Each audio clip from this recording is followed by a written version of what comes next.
Welcome to stories by Shekhar. 1950s में देवानंद, राज कपूर और दिलीप कुमार को गोल्डन ट्रायो कहा जाता था।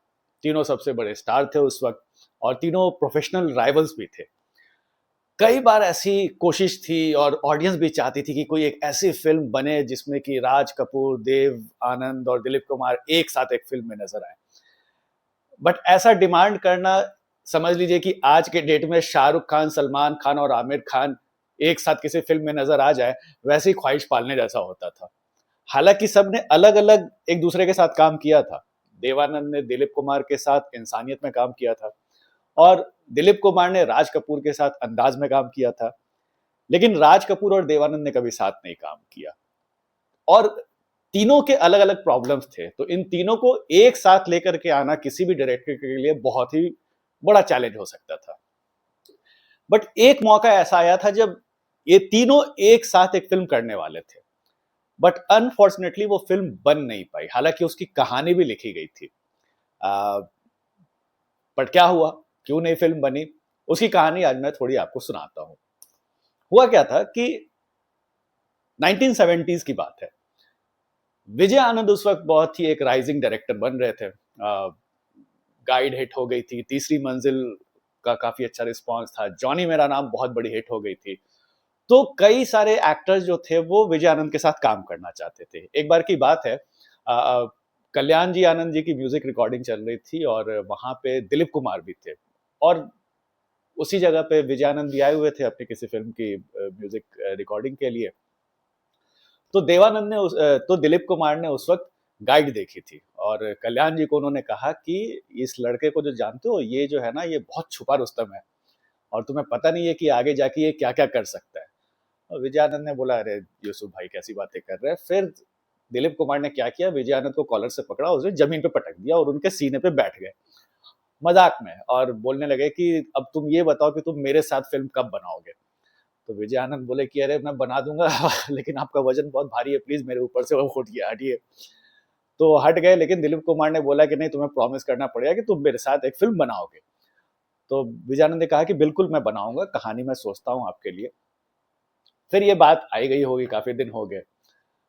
उस वक्त एक प्रोड्यूसर डियो थे, मुशीर रियाज, आपको याद होगा, काफी फेमस प्रोड्यूसर थे जिन्होंने शक्ति प्रोड्यूस की थी, बैराग बनाई थी, राजपूत बनाई थी, प्रोड्यूस की थी इन फिल्मों को।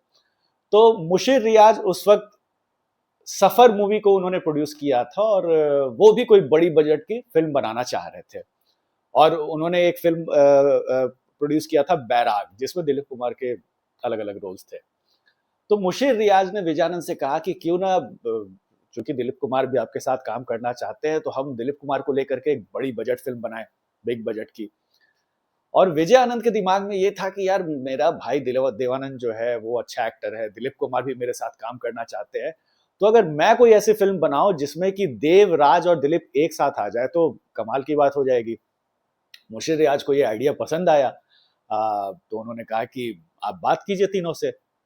तो देवानंद से जब सबसे पहले विजयानंद ने कहा कि मैं ऐसी फिल्म बनाना चाह रहा हूँ जिसमें आप तीनों साथ में हो, तो देवानंद ने कहा कि देखो, एक्चुअली हुआ ये था कि देवानंद ने जब दिलीप कुमार के साथ फिल्म में काम किया था इंसानियत, तो उसमें उन्हें उनके लिए वो एक्सपीरियंस अच्छा नहीं था। देवानंद का कहना था कि दिलीप कुमार जो है वो डायरेक्टर के काम में बहुत ज्यादा इंटरफेयर करते हैं और दूसरा ये है कि कुछ पॉलिटिक्स करते हैं और डायरेक्टर से मिल करके सामने वाले का रोल छोटा कर देते हैं, अपना रोल पावरफुल कर लेते हैं। ऐसी ऐसी बातें दिलीप कुमार ने विजयानंद को बताई। लेकिन चूंकि तुम मेरे भाई और तुम बनाना चाह रहे हो, तो मुझे पता है कि तुम, अगर हम तीनों स्टार्स को लेकर के फिल्म बनाओगे, तो तुम वो एक बैलेंस मेंटेन करोगे और जिस तरीके की तुम्हारी क्रेडिबिलिटी है, जैसे कि तुम डायरेक्टर हो, तुम किसी को अपने आप पे हावी नहीं होने दोगे। तो विजयानंद ने कहा कि बिल्कुल, ये तो एज अ डायरेक्टर मेरी रिस्पॉन्सिबिलिटी है कि मैं जितने भी एक्टर्स को लूंगा उनको उसके हिसाब से रोल दूंगा और किसी का भी रोल जो है वो ज्यादा स्कोरिंग पॉइंट एक दूसरे के ऊपर ना हो।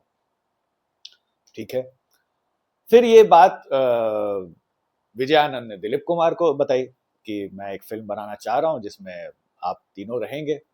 तो दिलीप कुमार काफी एक्साइटेड थे, बोले कि हाँ हाँ बिल्कुल, मैं तो चाहता ही था कि तुम मेरे साथ फिल्म में काम करो, मैं तुम्हारी फिल्म में, तुम्हारी तुम्हारी डायरेक्टेड फिल्म में मैं खुद काम करना चाहता हूँ। और बट लेकिन आप देख लो कि बाकी दोनों काम करते हैं या नहीं करते हैं। तो दिलीप कुमार ने कहा कि देखिए देव साहब तो मान गए हैं, देव आनंद तो रेडी हैं काम करने के लिए, अब राज कपूर को मनाना है। राज कपूर और विजय आनंद की अभी बहुत ज्यादा मुलाकात हुई नहीं थी, और हुआ ये था कि ये वो टाइम था जब डायरेक्टर्स जो थे और जो बड़े बड़े फिल्म मेकर्स जो थे वो एक दूसरे के काम की बहुत ज्यादा तारीफ पब्लिकली नहीं करते थे। उनके काम को देखते थे, रिव्यू जरूर करते थे, लेकिन ओपनली इनको बहुत ज्यादा ओपनली पब्लिक में एक दूसरे के लिए बहुत ज्यादा सम्मान नहीं रहता था इन लोग के लिए। तो एक बार की बात है कि एक राज कपूर के प्रोडक्शन हाउस में एक एक्टर थे कृष्णा धवन करके, और उनकी मुलाकात मुलाकात एक दिन विजय आनंद से हुई, और उन्होंने बताया कि आपको पता है कि राज कपूर जो है ना वो आपकी गाइड फिल्म को उसका रील मंगा करके उन्होंने अपने थिएटर में प्रॉपरली सुबह रात को 2 बजे से लेकर के 5 बजे तक वो फिल्म देखा है, और आपका काम उन्हें बहुत पसंद आया। तो ये बात जब विजय आनंद ने सुना तो उन्हें लगा कि वाह चलिए अच्छी बात है, तब तो अगर मैं राज कपूर से मिलूंगा और बोलूंगा कि मेरे फिल्म में काम करो तो मान ही जाएंगे। फिर क्या हुआ कि कुछ दिन के बाद किसी पार्टी में विजय आनंद की मुलाकात हुई राज कपूर से। तो विजय आनंद ने अपने आप को इंट्रोड्यूस कराया राज कपूर से कि hello I am Vijay Anand, मैं देवानंद का भाई हूँ और आई हैव डायरेक्टेड गाइड। तो राज कपूर ने कुछ ज्यादा रिस्पॉन्स नहीं दिया, उन्होंने कहा कि अच्छा okay okay is that so, और वो हेलो बोल करके बस चले गए। तो विजय आनंद को बड़ा इंसल्टेड फील हुआ कि यार मैंने तो सुना है कि ये मेरी गाइड मंगा के देखे हैं, और इतना, और मैं डायरेक्टर हूँ, जब मिल रहा हूँ तो इन्होंने ठीक से बात भी नहीं की। तो फिर विजय आनंद को पुराना एक्सपीरियंस याद आया।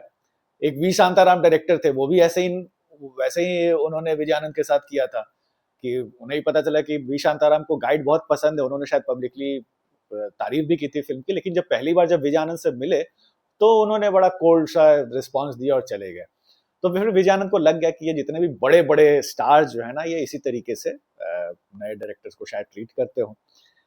तो फिर अभी इन्होंने अप्रोच नहीं किया राज कपूर को, और उन्हें इस बात का एहसास हो गया कि हो सकता है, क्योंकि ये बात गॉसिप कॉलम में छप गई थी कि मुशीर रियाज और विजय आनंद जो हैं वो एक फिल्म बनाने वाले हैं जिसमें कि ये तीनों एक्टर्स होने वाले हैं।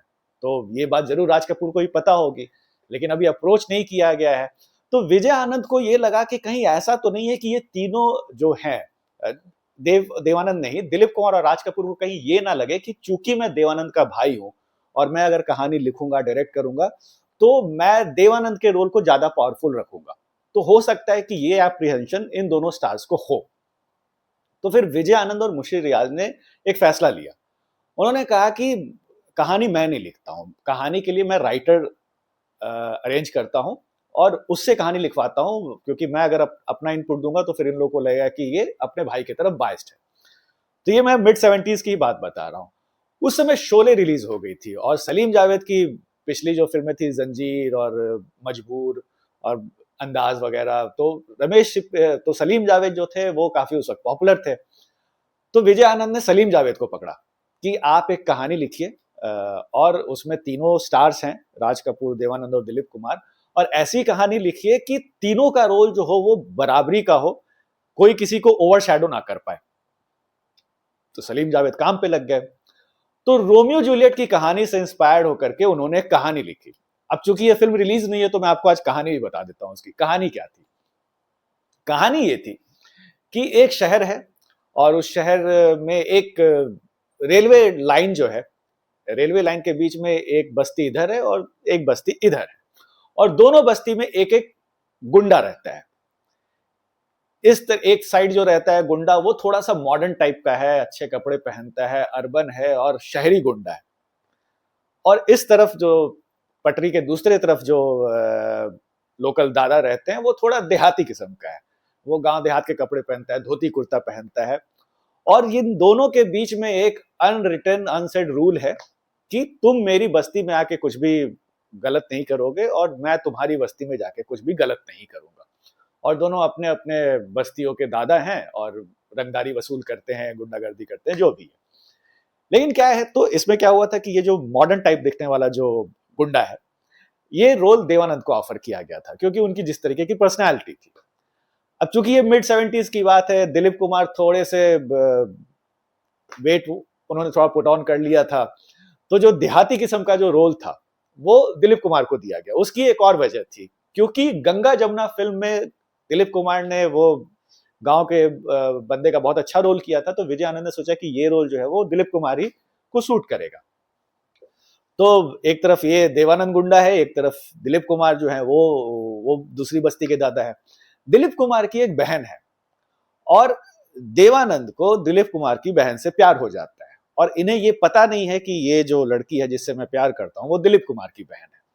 बट सर्कमस्टांसेस कुछ ऐसे होते हैं कि दिलीप कुमार को पता चल जाता है कि मेरी बहन जो है वो मेरे राइवल गुंडे से प्यार करती है। तो वो सोचते हैं कि मैं अपनी बहन और इसे दोनों को ही खत्म कर दूंगा, मेरे खानदान की इज्जत की बात है। फिर क्या होता है कि कुछ सर्कमस्टांसेस होते हैं कि जो दिलीप कुमार की जो बहन है वो किडनैप हो जाती है, इसे कोई और किडनैप कर लेता है। दिलीप कुमार को लगता है कि देवानंद ने किडनैप करवाया है। फिर दोनों के बीच में कुछ कॉन्फ्रंटेशन होता है और वहां एंट्री होती है राज कपूर की। राज कपूर का जो कैरेक्टर था वो मध्यस्थता कराने वाला, मंडाव वो जो होता है ना, जो मैया बसे मांडवली कराने वाला एक बंदा था।